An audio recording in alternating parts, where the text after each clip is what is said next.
Baie dankie. Nou vanmôre, gelukkig lees ons die Bybelboek wat baie maklik te kry is. Jy begin net van voor af blaai. Eerste boek heel voor in die Bybel, Genesis. Ons lees uit Genesis 2. Genesis 2, ons gaan die eerste hoofstuk is oor die skepping self. Dit eindig so daar by hoofstuk 2 by vers 3. God het die 7de dag geseën, hy het dit heilig verklaar, want op die dag het hy gerus van al sy werk, dit wat God geskep het, deur dit te maak.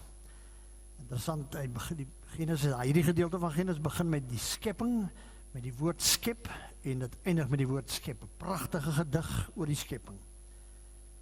Dan van vers 4 af die mense. Nou begin ons van die mens lees, op 'n baie interessante manier. Hoofstuk 3, ons gaan nie alles met mekaar saam lees nie, maar kom ons lees van hoofstuk 2 vers 4 af. Dit is die geskiedenis van die hemel en die aarde toe hulle geskep is. Die dag toe die Here, die God, die aarde en die hemel gemaak het. En dan lees ons van alles wat hy gemaak het, vers 15. Die Here God het die mens geneem en hom in die tuin van Eden geplaas om dit te bewerk en op te pas.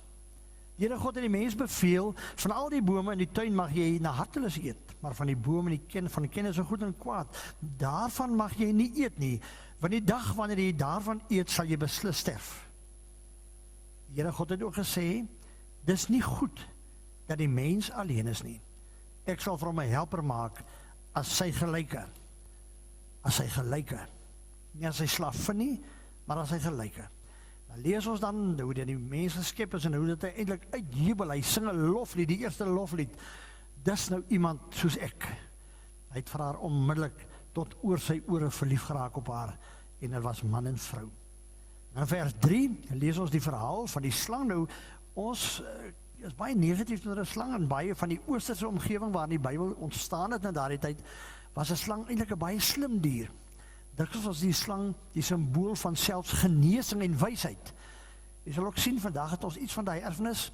Baie van mediese dienste se simbole is 'n staf met 'n slang daar omgedrapeer. So 'n snaakse, lyk soos 'n kruis, maar jy moet kyk sien is 'n ding met 'n slangkop. Dit verwys ook na die woestyn waarin Moses gesê het, kyk na die slange, jy gaan nie doodgaan nie. Die slang het genesing gebring. So die slang was nie net 'n slegte ding wat jy moes doodmaak as jy hom kry nie. Dit was die simbool van amper sê 'n soort listige intellek, slimheid. En nou is die slang is nou die vorm of die manier waarop die duiwel dan nou werksaam raak. Ons het redelik vrede daarmee gemaak al. Dis ook die Bybelse perspektief daarop dat dit die duiwel wat eintlik betrokke was dan by hierdie gebeure wat ons nou van lees. Hoofstuk 3 vers 1.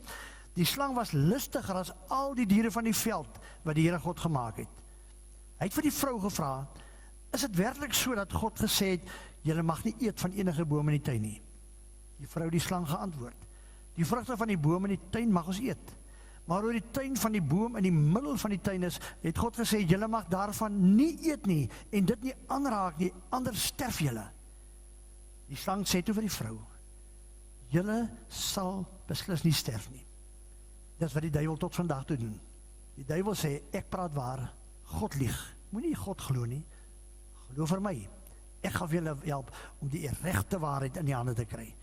Die slang sê vir die vrou, julle sal beslis nie sterf nie, maar God weet, dat die dag wanneer julle daarvan eet, julle oë sal oopgaan. Dan sal julle word soos God, wat goed en kwaad ken. Baie geleerde mense sê, as ons weet wat sonde is, die eerste sonde en die kern van elke sonde, dan staan dit hier. Dan sal julle word soos God, wat goed en kwaad ken. Die vrou sien toe dat die boom goed was om van te eet, dat dit 'n lus was vir die oog, en dat die boom begeerlik was om 'n mens insig te gee. Sy het van die vrugte daarvan geneem, dit geëet en ook by haar man gegee, en hy het geëet. Interessant, die sondeval van die vrou word vir ons beskryf van vers 1 tot amper aan die einde van vers 6. Die sondeval, die fisiese instemming en sonde van die man word beskryf in die Hebreëse taal in een woord, en hy het geëet. Dis al. Ons sal net nou daar maar toe terugkom. Al twee se oë het oopgegaan. Toe sien hulle, net soos die duiwel gesê het, toe sien hulle, maar wat sien hulle? Hulle sien net moeilikheid. Want die eerste ding wat hulle gesien, hulle is naak. Hulle het nie klere aan nie. Hulle het vyeblare aan ingeryg en vir hulle lenteskorte gemaak. Hulle hoor toe die geluid van die Here God wat in die tuin rondstap in die middagkoelte. Die mense en sy vrou het van die Here God weggekruip. Hulle sien, maar hulle wil nie gesien word nie, hulle kruip weg. Waar hy na die mens roep en vir hom vra, waar is jy? Hy het geantwoord, ek het in die tuin oor beweeg en ek was bang, want ek is naak, toe het ek weggekruip. En hy vra toe, wie het vir jou vertel dat jy naak is? Het jy geëet van die boom waaroor ek jou beveel het om nie daarvan te eet nie? Die mens sê, dis die ekkie, wat sê hy? Die mens het geantwoord, die vrou wat jy my gegee het om aan my sy te wees, sy is die een wat vir my van die boom gegee het, en ek het geëet. Die ene vrou vra toe vir die vrou, en jy? Nee, is ook ek nie, hoor net. Wat het jy nou gedoen? Die vrou het geantwoord, die slang het my bedreig, sê ek is die slang, hy het my bedreig, en ek het geëet. En toe sê die Here God vir die slang, want wat jy gedoen het, is jy vervloek, onder al die makdiere, en al die diere van die veld, op jou pen sal jy seil, en stof sal jy eet, solank jy leef. Dan sal die Here vyandskap stel, nie net tussen hom en die slang nie, maar tussen die natuur, tussen die mens en die plek waar hy moet bly. Gaan die oordeel oor, en aan die einde staan daar, toe sê die Here God, kyk die mens, vers 22, kyk, die mens het soos een van ons geword, deur goed en kwaad te ken. Nou moet hy net nie sy hand uitsteek, en ook van die boom van die lewe neem en eet, en vir altyd bly lewe nie. So selfs in God se straf, is hy genadig, dat ons nie vir ewig in sonde hoef te lewe nie. Die Here God het hom toe weggestuur uit die tuin van Eden, om die grond wat hy geneem is te gaan bewerk. Hy het die mens uitgedryf, en aan die ooste kant van die tuin van Eden Gerubs laat woon, met 'n flikkerende swaard om heen en weer te beweeg, om die pad na die boom van die lewe te bewaak. En dan sal jy sien, Kain en Abel, die volgende ding, lees ons onmiddellik, wat is nou die gevolg van die sonde? Broers beklei, en maak mekaar dood. Vers hoofstuk 5, wat is die genade van die Here? Hy delg nie die mens uit nie, hier is 'n geslagsregister, hulle word meer, hulle bly lewe. En dan Noag, en die verhaal wat daarvan afkom. So eintlik vorm dit eintlik die hele klomp hoofstukke vroeg in Genesis, vorm eintlik een groot geheel. Wonder of jy opgemerk het, ons Genesis 3 beginne lees, toe praat die Bybel nie meer van Adam en Eva nie, maar net van die mens en sy vrou. Sondeval. Marie Jansen, wat nou nie meer lewe nie, het 'n preek geskryf, wat ek onlangs weer gelees het, en hy sê, as Genesis 2 en 3 nie in die Bybel gestaan het nie, sou hy dit nooit geglo het nie. Dit is waarskynlik die slegste hoofstukke wat ooit in 'n godsdienstige boek geskryf kan word. En daar is nie baie boeke van ander godsdienste wat 'n soortgelyke verhaal het nie. Dit wat ons noem die sondeval. Wow, die kerk het oor die geskiedenis verskriklik beklei al oor hoe dat ons hierdie hoofstuk moet verstaan, hoe ons dit moet interpreteer en toepas in die tyd van vandag. Daar is Christene wat sê, ek glo nie in 'n sondeval nie. Ek glo nie dat die mens in sy wese boos is nie. Daar is weer ander mense wat nie kan ophou praat oor die sondeval nie. Hulle glo nie in die sonde nie, hulle glo in die sonde wat mense doen. En hulle is voortdurend so besig met dit wat mense doen, dat hulle vergeet van die genetika wat in my is, van die boosheid wat in my skuil. Nie wat ek doen nie, maar wat ek is. Die mense van die tyd waarin Genesis geskryf is, het na die wêreld rondom hulle gekyk en gevra, waarom? Van waaruit die bose? Waarheen is ek op pad? Wat moet ek maak met dit wat op die aarde gebeur? Hoe moet ek maak as ek die ellende, die misdaad, die misbruik van mense sien? Hoe moet ek maak as ek die siekte sien dat 'n jong pa sterf? Dat my kind sterf? Dat my dierbare siek word, dat ek niks daaraan kan doen nie? Wat moet ek maak as ek die slagoffer word van misbruik en misdaad en bedrog en seer kry? Waar kom dit vandaan? Hoekom is dit so? Ons wil graag weet. Die skrywer van Genesis probeer antwoorde gee op party van die vrae. Maar op party erken hy eintlik indirek ek het nie antwoorde nie. Hy sê nie vir ons presies hoe is God nie. Hy sê ook nie vir ons presies hoe het God geskape nie. Hy sê net, God is daar. En God het geskep. Jy kan dit glo, of jy kan in ongeloof jou rug op God draai. Dis jou keuse. Die Bybel in hierdie gedeeltes van Genesis is ook wat ons noem narratiewe teologie, narratiewe styl. Die skrywer vertel vir ons eintlik die verhaal, hy is 'n storie vertel, en dit is 'n bekende styl. Ons gebruik dit dikwels as ons met klein kindertjies werk. Ons vertel vir hulle 'n storie, maar ons wil eintlik 'n les vir hulle leer. Die Here Jesus het dit self gedoen, ons noem dit gelykenisse in die Nuwe Testament, wat eintlik 'n variant is van presies dieselfde styl wat ons hier kry. So dis nie 'n feitelike weergawe van presies soos dit gebeur het nie, dis 'n verhaal om sekere waarhede oor te dra. Maar dit is aangrypend mooi, en ons leer baie hieruit. Want hierdie gedeelte, ou gedeelte van die Bybel, is briljant geskryf. Aangrypend, daar is soveel, dat ons die hele dag kan besig bly met 'n paar verse uit hierdie gedeelte. Die ellende op die aarde is nie God se skuld nie. Die sonde is nie eers die slang of die duiwel se skuld nie. Dit was die mens se eie skuld. Die mens is die outeur van die sonde op die aarde. Want die mens is nie 'n dier nie. Lees hoe dat God die diere gemaak het. Mens is nie 'n dier nie. Ons leef nie volgens ons instinkte nie. 'n Dier word sy hele lewe word bepaal deur die hormone en die afskeidings in sy bloed, en ons noem dit instinktiewe gedrag. Nie 'n mens nie. 'n Mens kan sê ja of nee. 'n Mens kan nadink. Hy het verstand. Hy is uniek. En bo alles het hy 'n verantwoordelikheid.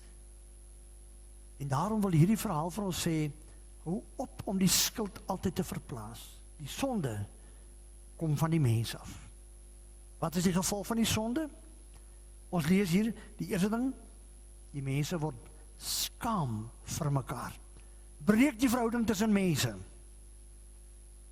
Die aarde word vervloek. Met moeite sal julle kinders kry, met sweet sal julle werk. Maar die ergste is, hulle word bang vir God.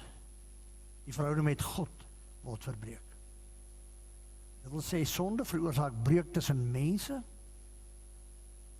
veroorsaak breuk tussen mens en die skepping, en veroorsaak 'n breuk tussen God en mens. Die aard, hoe lyk die sonde? Dis op 'n fisiese vlak. Mense rand mekaar aan. Ek vat wat aan 'n ander mens behoort. Ek wil dit hê en ek gryp dit, ek vat dit. Sonde lê op 'n fisiese vlak. Sy het gekyk na die vrug en gesê, lekker om van te eet. Vergryp haar aan fisiese dinge. Sy het ook daarna gekyk en gesê, dis mooi, dis begeerlik. Hoeveel dinge word nie gevat op aarde? Hoeveel verhoudings, hoeveel lewensgeluk word nie stukkend gekap en geslaan, omdat dit vir iemand anders mooi en begeerlik is nie. Mense misbruik mekaar. Misbruik die skepping. Misbruik dit wat mooi en edel kon wees. En pleeg sonde. Dit lê ook op 'n intellektuele vlak, want ons hoor Eva sê, dit lyk vir my na iets wat insig kan gee. Ek kan dalk 'n bietjie beter dink, 'n bietjie beter besluit, om soos God te kan wees. Dit lê ook op 'n intellektuele vlak. Dit wil sê, sonde dek die hele manier waarop 'n mens kan lewe. Fisies, esteties, intellektueel. Waarom gee die Bybel dan hierdie antwoorde vir ons? Philip Tron, 'n teoloog wat ook vandag nie meer lewe nie, het gesê, jy moet vashou aan jou sonde. Want as dit nie jou sonde is nie, kan jy nie daarvan verlos word nie. Weet jy wat is baie mense se probleem? Hy word siek. Meeste mense wat ernstig siek is, weet eintlik hulle is nie gesond nie. Maar hy wil nie dokter toe gaan nie. Want hy wil nie sy siekte 'n naam gee nie. Hy wil eintlik nie weet nie, en daarom dink hy, as ek dit nie erken nie, gaan dit nie bestaan nie. En ons doen met baie dinge op hierdie aarde. Ons weet, iets is fout. Kanker kan net behandel word, as ek dit ontdek. In mediese terme noem hulle dit diagnoseer. Dan kan ek behandeling kry. Geestesprobleme kan net behandel word, as dit 'n naam kry. Dat 'n hele wetenskap ontstaan rondom hierdie naam gee van iets, want dan skep dit 'n struktuur, ek kry dit 'n naam. As ek dit gediagnoseer het, kan ek 'n plan daarmee maak. En dis wat Genesis vir ons doen. Die probleem op die aarde word gediagnoseer. Dit kry 'n naam, en omdat dit 'n naam het, kon God daarmee iets doen, en kan ons daarmee iets doen.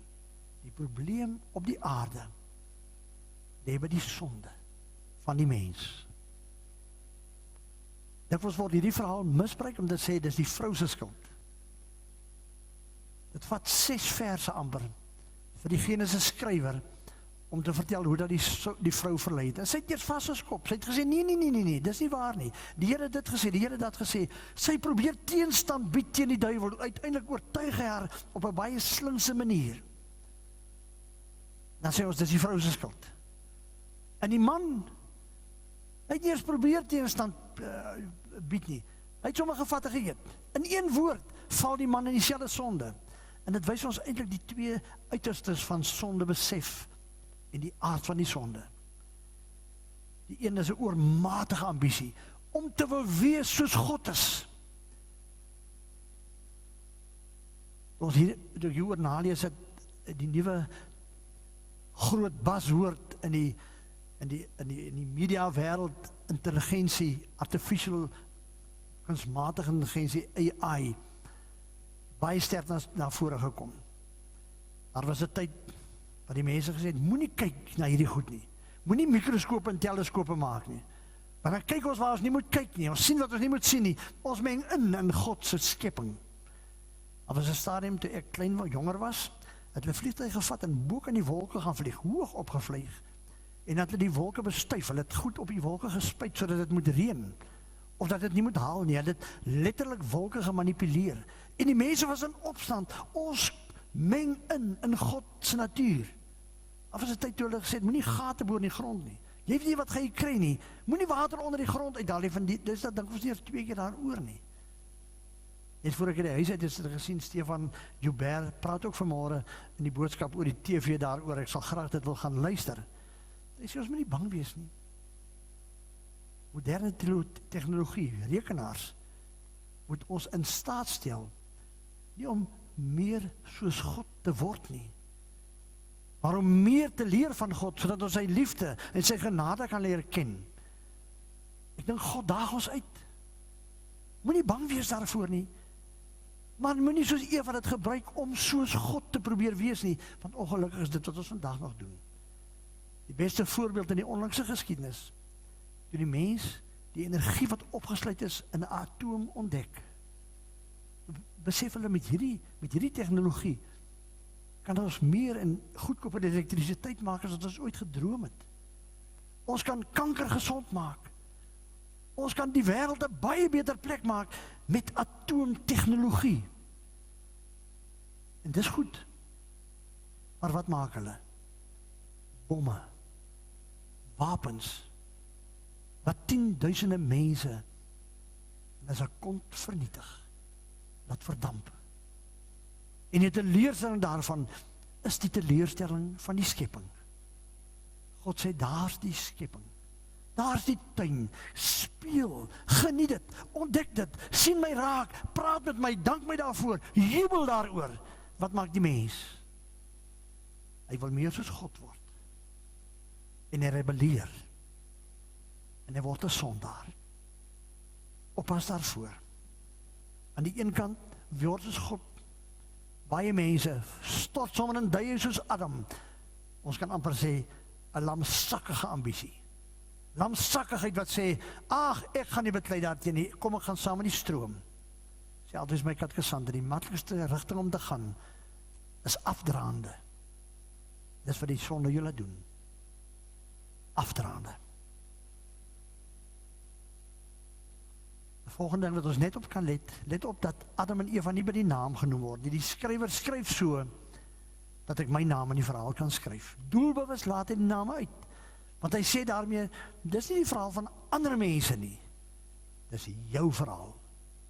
Genesis 2 en 3 gaan oor my. Maar dan, waaroor gaan dit eintlik? Soos die hele Bybel gaan ook Genesis oor God. Die God wat by ons wil wees. Die God wat met ons saamloop. Die God wat die oomblik na die sondeval kom stap in sy tuin en vir die mens vra, waar is jy? Wat is evangelie? En hy sê die eerste evangeliese woorde in die ganse Bybel is die uitroep van God net na die sondeval. Mens, waar is jy? As jy mooi hoor, sal jy hoor vanmôre dat uit die bladsye van die Bybel die Here vir u en my vra, waar is jy, mens? Want ek het jou lief. En dan as die appel val, dan val hy nie ver van die boom af nie, want die tweede Adam het gekom, waarvan Romeine 5 ons vertel, waar ons 'n volgende keer by sal stilstaan, dat die Here sê, ek maak 'n nuwe begin. Hy daarmee begin die oomblik na die sondeval. 'n Nuwe begin in Jesus Christus. Ons kan die waarheid oor God se almag en liefde nooit verbreek nie. Nie eers die sonde kon dit regkry nie. Maar ons moet weet van die sonde, dis die kanker wat in ons vreet. Dis waarvoor ons Christus nodig het. Mag u hom vind, mag u vrede vind by sy voete, sodat hy vir u kan sê, ek ken jou mos. Vir jou het ek lankal gevra, waar is jy? En jy is by my. En ek is by jou. Mag die Here dit vir u waar maak. Amen.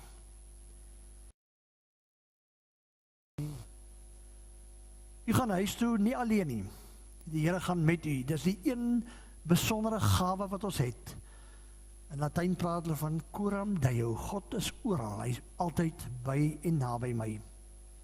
So snaaks dat mense dit nie besef nie, dit nie beleef nie, nie vanuit die waarheid daarvan leef nie, want hulle gaan aan met hulle lewens dikwels asof God nie bestaan of leef nie. Mag u dan bewus wees daarvan dat God met u gaan, en daarom ontvang sy seën en gaan leef in sy vrede, want hy het u lief. Die genade van God, die Vader, die liefde en die vryheid van Jesus Christus, teenwoordigheid en die wysheid van die Heilige Gees, bly met u elkeen. God drie enig, het die sonde en die Satan oorwin, hy het u vrygemaak. Leef daaruit.